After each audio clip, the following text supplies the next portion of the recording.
Hey YouTube, Mark Coffman here, and today I'm going to be talking a little bit about EDC pens. So I actually pulled out my pen case. The pens that's going to come into play here. I pulled out a few of the pens that I like the most out of my pen collection, and I actually have a few that are new additions, and I have a few that are old and tried and true. So really, first of all, the first real EDC pen I actually got was the Fisher Space Pen, and I don't think this pen gets enough love, seriously.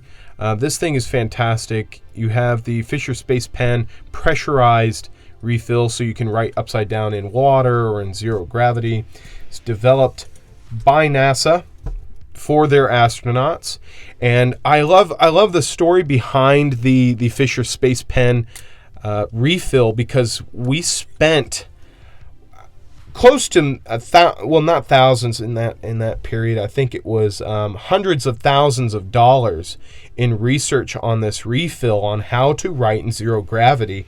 And what I loved was the Russians just used pencils.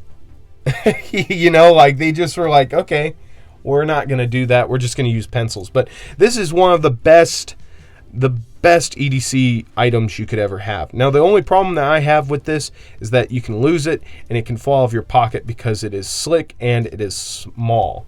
Now, this one is actually in a brush finish. I put a satin brush finish on this, but it has polished up over the years that I've carried it. But you can see there's a lot of use in this thing. So there's that first one, and this is another negative. It rolling away from you. So, and the Machine Era pen also has that. So this is the Machine Era pen. I forget which model is one of their original ones, I believe. Has some grippiness here. I was actually changing out a few refills. That's why I've got some ink here, and I thought this would be a good video. But this one here actually can take, I don't think everybody wants this, but it takes a Mont Blanc refill.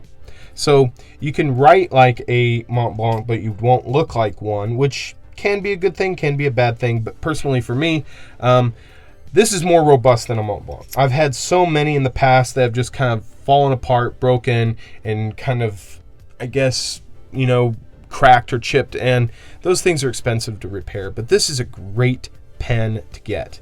So that's Machine Era.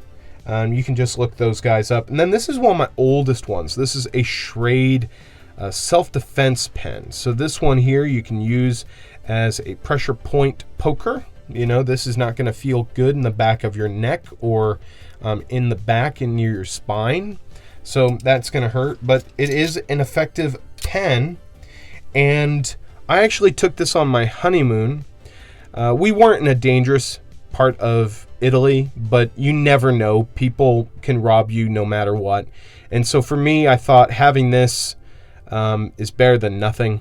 And in a lot of cases, that is the case. Now, this does take, I believe it takes a standard, Schmidt refill. So it'll take a Schmidt refill.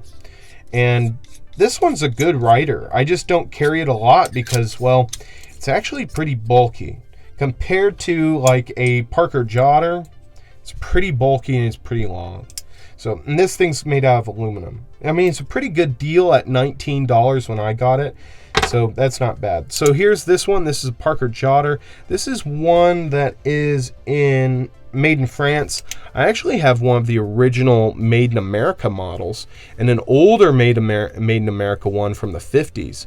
So these things are really nice if you can get them from Made in the USA, because they're just a little heavier, a little more durable, and the spring in there is incredible on the older ones. So that's another classic. I just throw these usually in my pocket. Now, newest addition to my collection is actually the Rick Hinderer Investigator pen. And this one was interesting. You basically get a gasket in the bag, and then you get it in a plastic bag. That's it. Kind of like Schrade knives. He ships these out in just a plastic bag, and you get what you pay for. And for me, I got the working finish, which is, the stainless steel working finish. So this is basically a heavy stone wash. And for me, I actually really like this because this is not going to be like his aluminum ones. This is going to have some weight, so it's going to sink in the bottom of your pocket. But you can also use this as a self-defense weapon.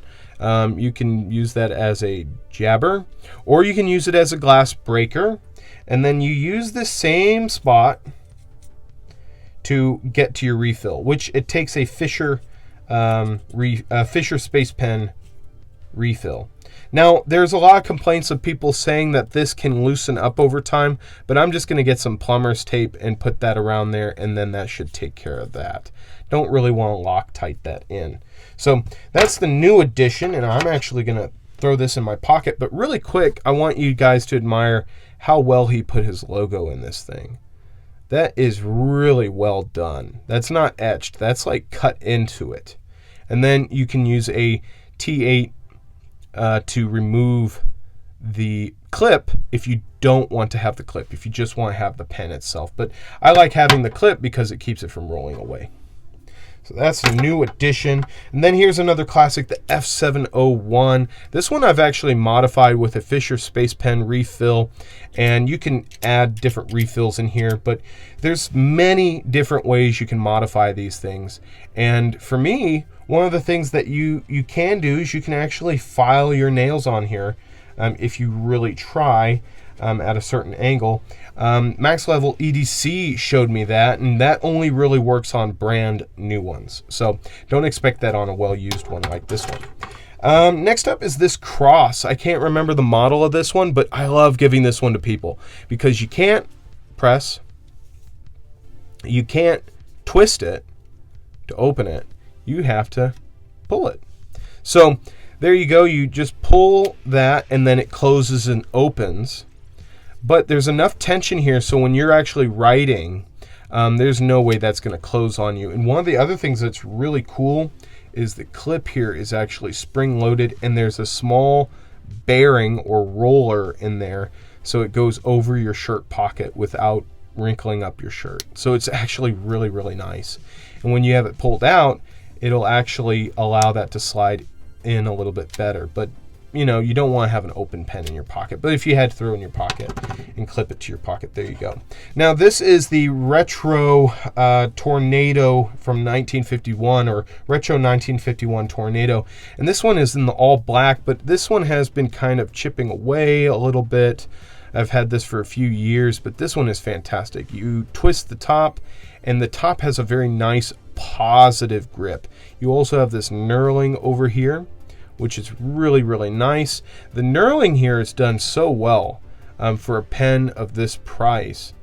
And then you can just twist it and it will close it, and there you go. And I got a little bit of ink on my finger. So there you go. It's an ink kind of day. And then the other one that I carry, I don't carry as much, but this one here is from Bastian, and this was their titanium bolt action pen. And they sent me this for review, and I ended up really liking it, and it stayed in my EDC. Now, the other thing about this, though, is it is quite heavy for a titanium pen, and it's also quite big. I mean, if you look at it compared to a Parker Jotter, it's going to be big, bulky, and everything like that. So for me, I don't really carry it all that much, but if I'm at home or if I'm out and about and I'm only going to have a pen, then really this is going to be something I'm going to carry. It's robust, it's really, really tough, but I think it's going to be usurped by the Hinderer pen. So I thought you guys would enjoy seeing some of my favorite EDC pens. I actually have a Fisher Space Pen Trekker coming because I've changed my key setup a little bit, and I'm going to be throwing a pen onto my keys. So that will be in a review coming up. Hope you guys enjoyed this. Till the next one, I'll talk to you guys later. Bye-bye.